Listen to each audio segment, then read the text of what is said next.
Hey, welcome everybody to episode 11 of the Smart Leader Sell podcast. I feel like we're actually moving through episodes pretty quickly, which is a good thing. You know, I'm happy about that, but also kind of stunned that it's been 3 weeks. The podcast has been alive for 3 whole weeks, which is pretty cool. So I'm going to celebrate that today. I've got an amazing friend, colleague, and client of mine, the amazing Liz Melville, who is in the podcast house, so to speak.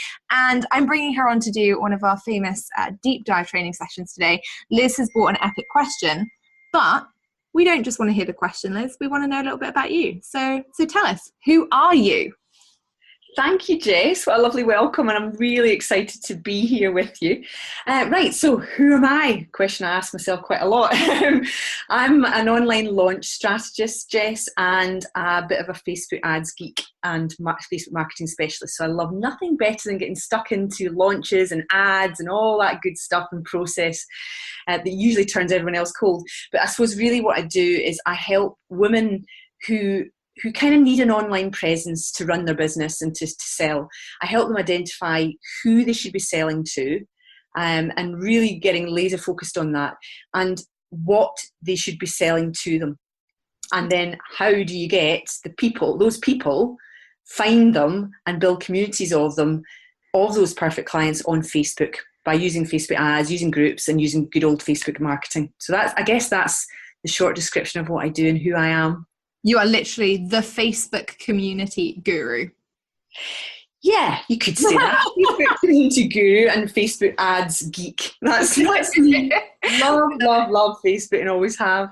We do love a good traffic source, and Facebook is a really good traffic source. I mean, we use a lot of Facebook ads and stuff in my business, and it works really well. I think it's one of the things that are coming up a lot at the moment, and we were talking about this before we jumped on the podcast today, is that Facebook groups can be overwhelming, and people are starting to get really overwhelmed with Facebook communities and trying to make time. You were talking earlier about someone who was trying to watch every single live from, a specific leader and kind of up late at night trying to consume all of the content.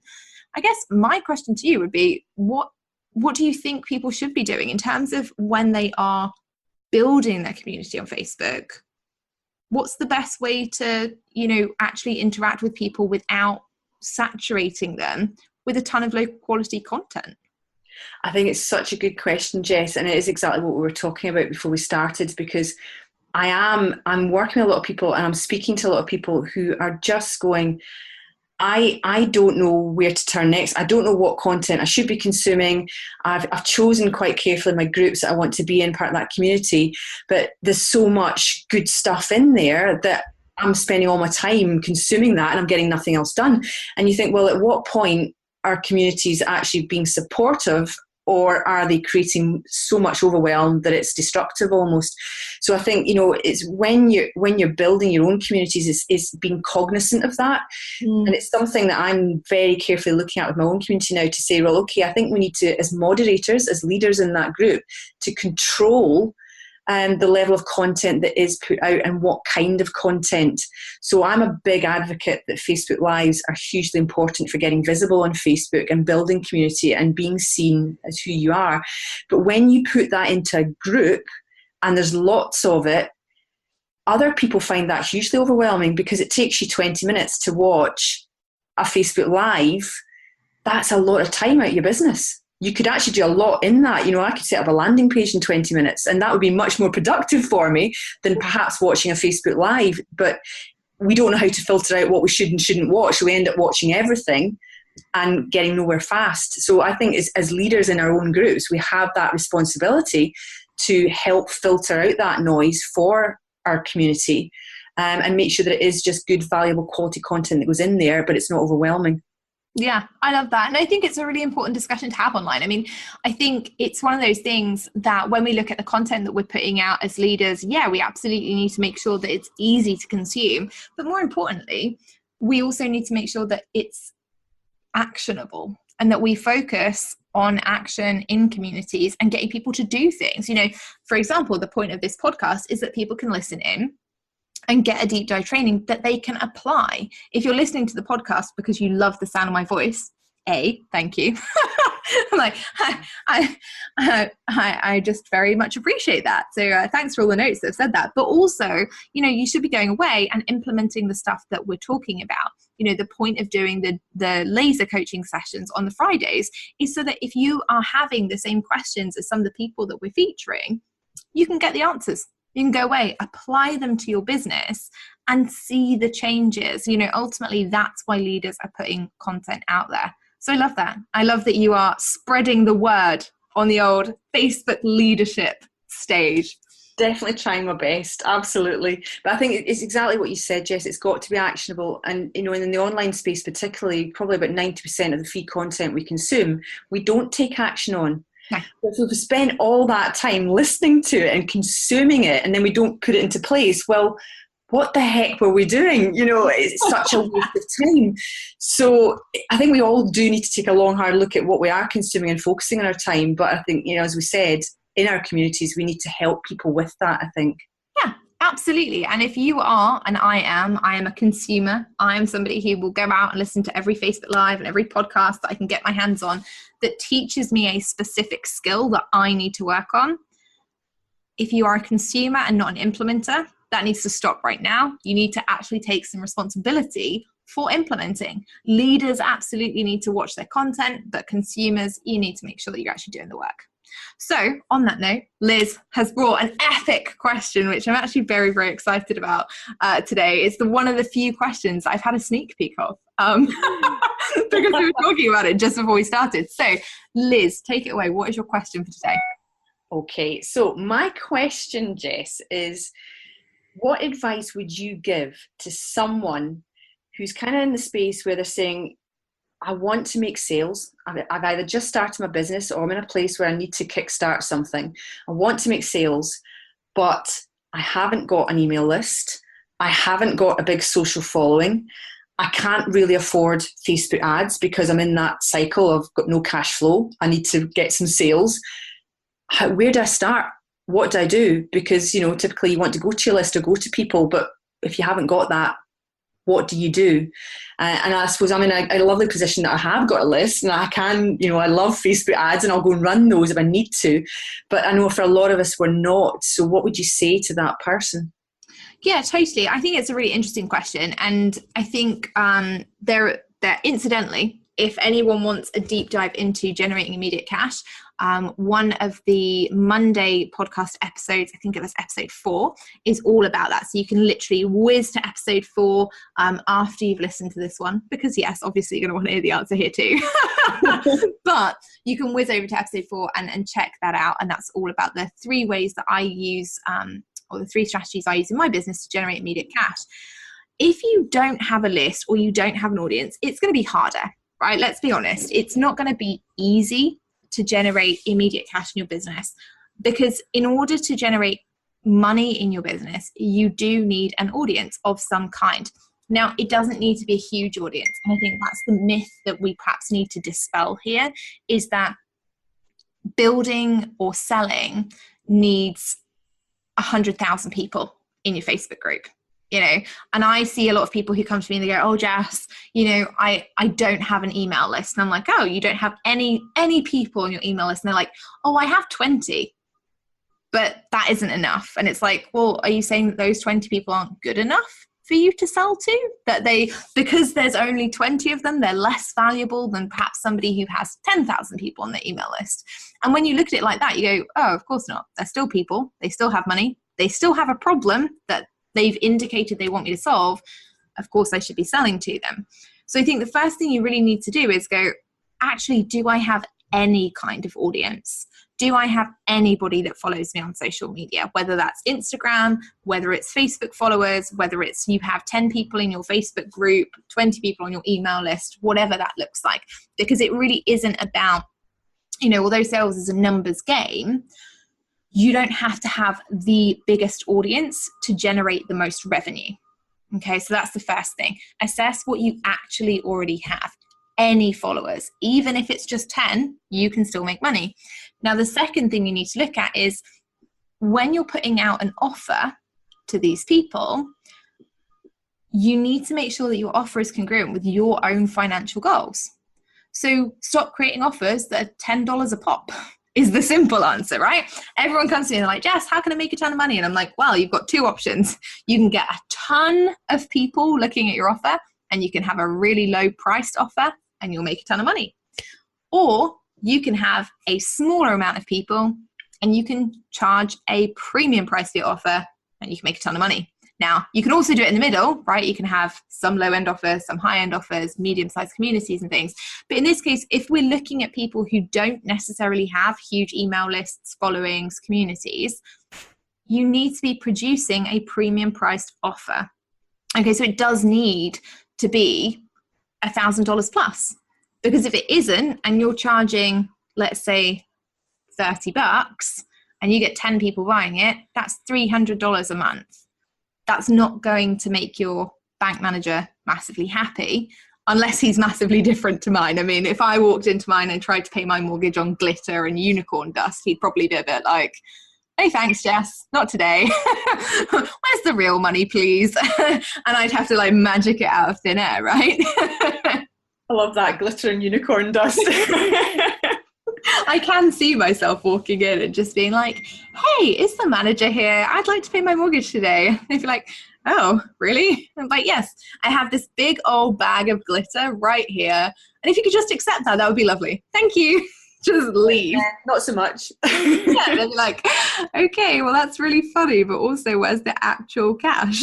But it is that kind of thing. So, you know, if you are somebody who has a smaller following, you need to be charging high prices, okay? And if you are not comfortable charging high prices, then you have to, you know, work on your mindset, you know, and your sales mindset around that, because I understand completely that we all have issues when it comes to pricing, and we are doing an in-depth training on pricing, you know, in the podcast to come. So you can listen out for that. But the basics of pricing are that ultimately, if people have a problem, they want to pay to have their problem solved, you know, and so your feelings on pricing only damage your pricing. They don't bother anyone else. Because even if you're charging $2 for something, there is always going to be somebody out there who goes, that's too expensive. I don't want to pay that. That's fine. Because for them, that problem isn't really a major problem that they want to solve right now. So if you're going to have just as much like hassle selling it at $20 as you are at $2,000, why would you not make the $2,000? You know, that really is what it comes down to. Selling is as easy or as difficult as you make it. So if you think it's easier to make $20, that's not the case. It's just as easy to make $2,000. And in fact, you need fewer people, and you're just going to market in exactly the same way and promote in exactly the same way. The difference is you're not going to need 1,000 people to help you get there. You know, I think that's the thing. We need to be looking at, are we really utilizing the followers we have? Are we creating an offer that really matches a pain point or a big struggle that they have?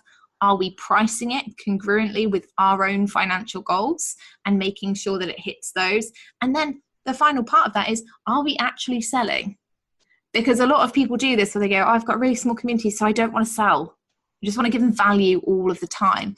And I understand and appreciate that. I'm someone that loves giving value to my community. But also, if you train your community not to buy, they won't buy.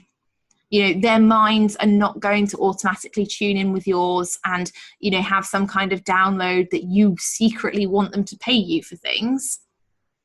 Their mind is, cool, Jess is going to give me free stuff, or Liz is giving me free stuff. And as long as you keep doing that and you never, ever ask for the sale, they're never going to expect that you want them to buy anything. And ultimately, when you do ask them to buy something, you do ask them to purchase, they're going to be terrified and run the other way. Yeah, see, I love that, Jess. I think particularly that when we're just starting out and we're in that position where we're saying, I don't really have a big list. You're so right. It's actually, are you saying you've got no list, or is there something? But I think our natural reaction is usually, well, I'm just finding my feet. I'll go in with the low price stuff first because I'm trying to get those testimonials and I'm trying to get that value. I can't possibly charge, the big money. But what you're saying is actually that is where you should be starting, because you'll establish your value and it'll be congruent with the financial goals that you've got. And I love that, because it's probably a lot of us don't think that way when we're first starting out. No, why would we? I mean, I think the thing is, we come into the online space, and bear in mind, a lot of people who come into the online space have amazing skills and experience that they've learned over long periods of time, either in the corporate world or running their own offline business, or experience working for somebody else in some capacity doing these things. But when we come into the online space and we run our own business, we kind of get into the frame of mind that says, oh, well, we have to pay our dues all over again. Mm-hmm. No, we don't. We already did that. We already gained the experience. We already understand what it takes to get somebody to the transformation point they want to achieve. Why are we not charging for that? And I do think there is an element there of, we have to actually look at, are we pricing based on the transformation we know we can help people with? Or are we pricing based on what we assume other people can pay? And those are two very different things. If somebody is struggling with a problem and you genuinely can help them fix it, and a premium offer is going to be the best thing for them, in integrity, of course you should be selling them that solution.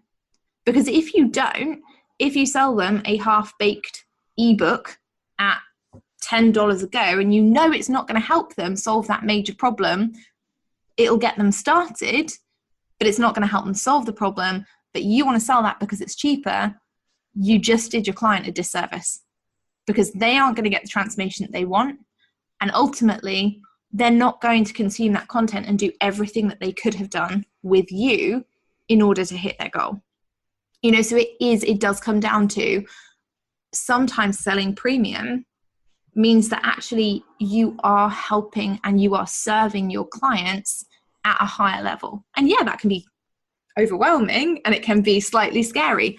But if you already have these skills, it's about you valuing you and not assuming that other people's finances can't match your expectations, because other people's finances are none of your business. Yeah, it's so true. And I must admit, it's something I've been so guilty of. Still am to a certain extent, but recovering at it. But you do kind of make that judgment of, they can't afford that, so I need to charge less, which I suppose is really quite arrogant. It's quite judgmental to assume that we know what's going on in other people's financial lives and what they can and can't afford. And I guess they'll prioritise if it's really going to help them. So when it comes to the pricing though, Jess, if you're in that position, you're sort of going, well, okay, I get what you're saying, I need to charge higher ticket. Oh, where do I pitch that price?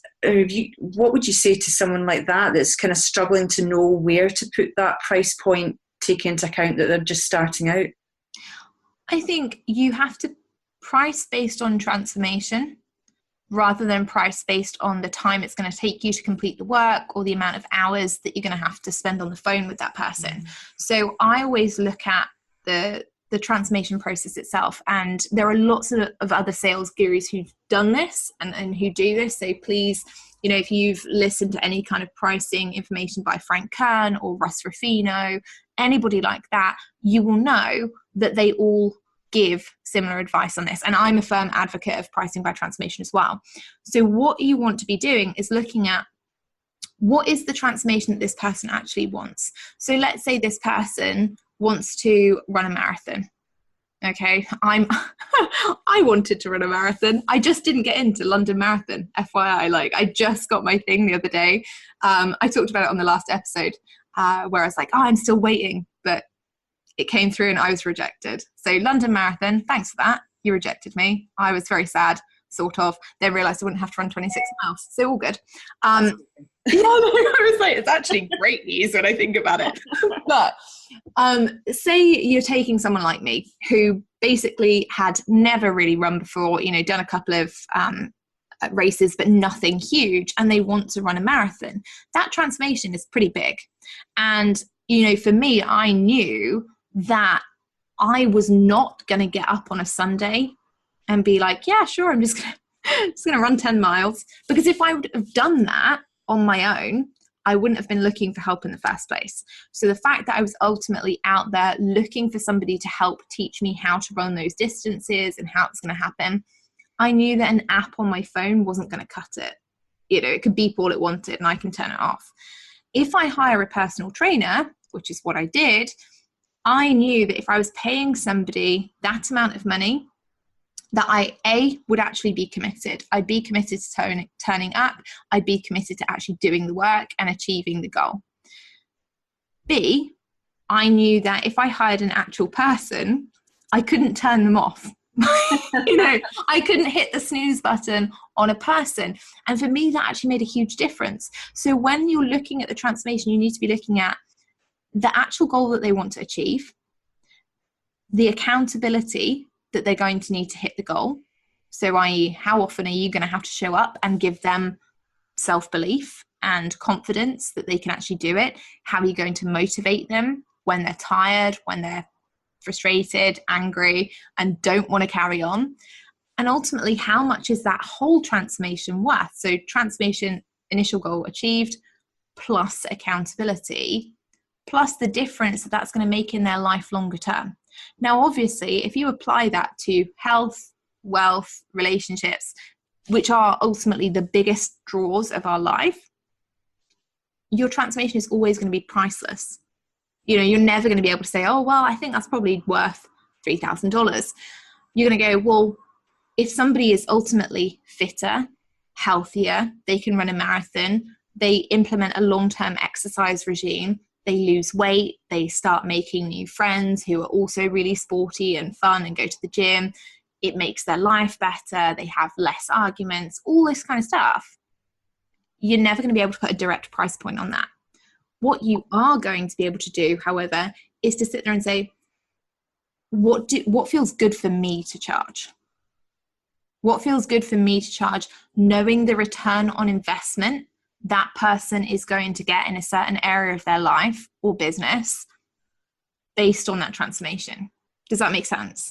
Yeah, absolutely. And I think what is really kind of coming up for me, Jess, is the fact that so often we don't go out and make sales and we don't put the big price tag on because we're kind of, well, I need to create a course, or I need to create something, and I need to make sure it's all perfect, and then I'll put it out. And that stops us from actually earning money, when actually what you're really saying is it's us that we should be putting out there. That doesn't need any preparation because it's just you delivering your gifts and your expertise. And actually that's the thing you can charge the most for. So really, we can all do this. And when you say it like that, it sounds so simple. But we don't do it. We go straight away, I need to charge low, and it's all the mind monkeys come in, doesn't it? But this is the thing. I mean, ultimately, and I've said it before and I'll say it again, so I'm sorry, frequent podcast listeners, but here we go. People don't pay you for PDFs. People don't pay you for a pretty website. Most of my courses, in all honesty, look like a child designed them. The reason I'm okay with that is because 98% of people who go through my courses, A, actually complete them, and B, get results. So yes, over time, we do update them, we do make them look nice, but not before they're performing. And that's the thing. People do not pay you to show up and give them a bunch of PDFs or a bunch of checklists or anything like that, especially not when they're looking for high-level transformation. They want you to show up, understand their problem, understand how to provide a solution, and understand how to motivate them and keep them accountable so they can actually reach the goal. They're paying you for implementation. They're paying you for transformation. They don't give a toss about a PDF. Yeah, it's such a good point, but I think we probably forget that. And I'm setting up my business. I need to get a PDF out there to tell people what I do. I need to have a pretty website. So I'll spend 6 months making sure that's lovely. And then wondering why we're not making any money when actually all we need is us. And that's the thing, ultimately, self-worth is a huge thing. And you just wrote an article about this on Thrive Global. So if you want to go and check out how self-worth affects your pricing, please go and have a read. It will be in the show notes for you. But ultimately, I think this is a female issue.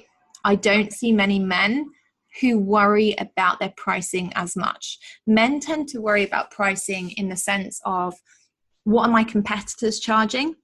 And am I competitively priced in the market so that I can perhaps undercut people and get more sales, i.e. volume? Or do I price myself up a level and get the high ticket people because I want to make more money with less effort, right? Less people equals less effort in some cases. Not all, not in coaching. That is not the case, okay? High level transformation is going to be difficult to get regardless. Women don't do that. We price based on what we view as our self-worth. We price based on what we perceive our value to be. And ultimately, we price based on what we feel that people can pay us. So effectively, women price on emotion. And actually, that's very difficult, because if you're having a really good day, you will be much happier in yourself. You'll be much happier in your pricing. And so actually, for you on that good day, it's really easy to sell a product at 5K, because you are feeling good about you, you're feeling good about your value in the world, you're feeling happy, you're doing all of those things that give you the necessary components for selling success, i.e. be confident, be energetic, be secure in your pricing. If, however, you're having a down day, we immediately start to question that value. We immediately start to question that self-worth, and we tie that directly to dollar signs. So suddenly that program that was just worth 5K, because you're having a day where perhaps you're feeling a bit bloated. I do this. I'm like, oh, I feel really fat today. I feel really gross. So now suddenly my stuff isn't worth this amount. It's actually should just be like 10 pounds because, I just feel awful. And we directly attribute our emotions and the things that are going on externally in our lives to how much we feel we should be receiving in terms of money from clients. Yeah, I know. And it's such a hard cycle to break though, isn't it? But we do all do it. But you're so right. And what I'm hearing there is, on a good day, we do think we're worth $1 million. On a bad day, we don't. But nothing's actually changed apart from how we're thinking about ourselves, because our same expertise is there. It's the same us. As you say, it's just our emotions of how we're viewing ourselves, which is ridiculous when you think about it, that we do base our pricing on that, but we do it all the time. We do. And I think it's one of those things, like, we can't beat ourselves up about it, because ultimately everybody does this. It's a natural reaction. What you need to be thinking about is, when you're having those days where you think, oh, maybe I should just charge this, or maybe I should lower my prices, or, oh, I feel like, this amount of money is too high to charge. My audience won't pay it. They don't have the money. Is take a step back and just take a breath and go, okay, am I actually pricing based on the transformation that I know somebody could have with me? Or am I pricing based on how I'm feeling at this point in time? I love that. Just makes it a bit easier. Makes it a bit easier to think of and to try and look objectively at your own business, which is never easy, right? It's never easy to look objectively at your own business, but at least it gives you that marker. Am I pricing based on their transformation and the client's return on investment, or am I pricing based on the things that are going on today and the things that I'm feeling around me? I'm writing all this down because I love it. Absolutely love it. Note to self, so it's going to get stuck up on the laptop next time I price an offer. So funny, isn't it? Because when I started out, and I still have Post-it notes now, I have Post-it notes everywhere in my house. But one of the things that I used to really struggle with when I started in the online space was I didn't have a corporate name behind me. When I'd been in corporate, it was really easy to say, oh, but because I work for this company, I'm worth this, right? When I came into the online world, I was like, but I'm just Jess. And that's really uncomfortable, because suddenly I didn't have a corporate name. I didn't have corporate testimonials. I didn't have any of that. It was just me in my PJs, rocking up and hoping that I could still do the same things. And it almost felt like I had, in leaving corporate, I just left all my skills somewhere else. And it felt like they didn't necessarily transfer with me. But when I was talking to Sam about it, he was like, you're being ridiculous. Like, you still have the same brain now you did last week, so you need to get over that. And B, you're telling yourself things that are completely different to what other people are hearing and seeing and thinking. And if the two don't match up, people are going to find it difficult to buy from you, which was true. So what I did was I used to have Post-it notes that said, I am worth $2,000 a month, or I am worth this, or I am worth paying. I should definitely change that. I'm worth paying $2,000 a month rather than I am worth, because I think that's where people kind of get a little bit funky, is that when we attribute our self-worth to a specific number, it can be very hard to make that number, and also it can be very hard to move past that number. So I used to have all these Post-it notes everywhere that'd be like, I'm worth paying $2,000 a month. I'm worth paying $5,000 a month. I'm worth paying X amount a month. And I used to say it every morning, and I'd put them on my laptop so that when I was having sales conversations with people, I could just say it and I'd know that it was going to be there and I wouldn't just immediately discount. And I also had them on our bathroom mirror. And every morning I used to walk in, and there's a kid on the internet that does this. There's a video somewhere of this kid who goes in, she stands on the bathroom counter and she does like these power poses and she's like, I am the best. I love myself. And she gets very excited about it. And I used to do that. And I literally in the bathroom every morning be like, I'm worth my clients paying $2,000 a month. I always get my clients results. My clients always exceed my expectations. My clients can always pay me on time. And I used to say these things. And I mean, you can hear it. I used to say them so much that I even now could waffle out like 10 of them immediately. But they were really powerful. And every morning I'd be setting myself up for success because that was what I was telling myself. I am worthy of people paying me. My clients are always successful. Their return on investment is always higher than what they pay me, right? So I already knew that those things were going to happen. And yes, I'm not a massive affirmation person, but when you're not feeling confident, those things really help. Yeah, absolutely. And it's interesting because I think as we're talking, it almost feels like we're going down a completely different rabbit hole, because I'm now actually reflecting and thinking, when I'm asking, I haven't got a list and I can't afford Facebook ads and I can't start to make sales, are they actually just excuses for our own lack of self-worth that allow us not to have to put ourselves out there and make sales? And we can say, well, I didn't make sales because I haven't got a list. And because actually we can all go out there and do it. It's just about having that self-belief to stand proud and get out there, price accordingly, and do our stuff. Exactly. You need to put it in the reframe. Okay, I can't invest in Facebook ads right now. Frankly, if you're not making $5,000 or more a month in your business, you shouldn't be doing that anyway. So it doesn't make any difference that you can't right now. What can you do? If you have a small list, great. That should mean your lists are hyper engaged and they are super valuable to you, because you should be going out there every day and making them feel valued and loved and nurtured, because they are the integral people. They're the people who are showing up and supporting your business every time you send out an email. They're the people who are like, oh my God, Liz is amazing, or Jess is amazing. And that's what you should be thinking, not I can't, because really what you're saying is I won't. Yeah. I won't grow my audience in order to make more sales. I won't spend money on Facebook ads in order to increase my visibility. I won't sell often to my audience because I feel like they're going to feel like I'm sleazy or I'm gross or whatever. So it's not I can't, it's I won't. Mm-hmm. And once you make that differentiation and you reframe it, you start to go, okay, what will I do? If I'm not prepared to do Facebook ads, what am I prepared to do instead? Will I show up and do daily Facebook Lives to get traction and engagement so that I do start to get more of a following? If I won't grow my list, what way is going to be better for me? What will I do to grow my community in order to have a following that I can sell to? Yeah, I love that. And I think that for me is what it all comes back down to, is actually taking the action and moving forward and not making excuses for yourselves why you can't do it. Exactly. Because ultimately there are only so many times you can tell yourself that you can't before you actually stop taking action. And it's at that point where you have won, right? You've told yourself you can't do it.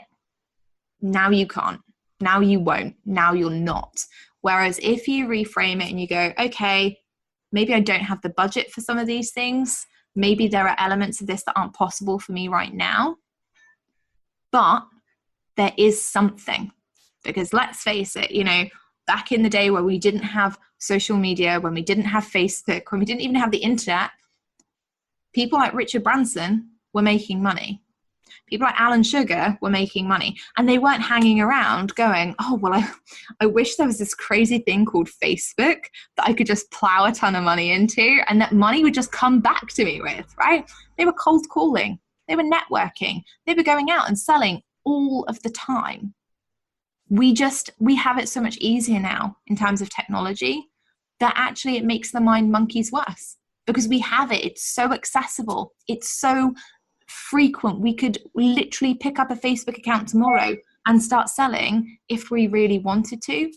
But sometimes that is overwhelming. And sometimes because there aren't so many barriers, it makes it almost harder in a way to overcome the mind stuff.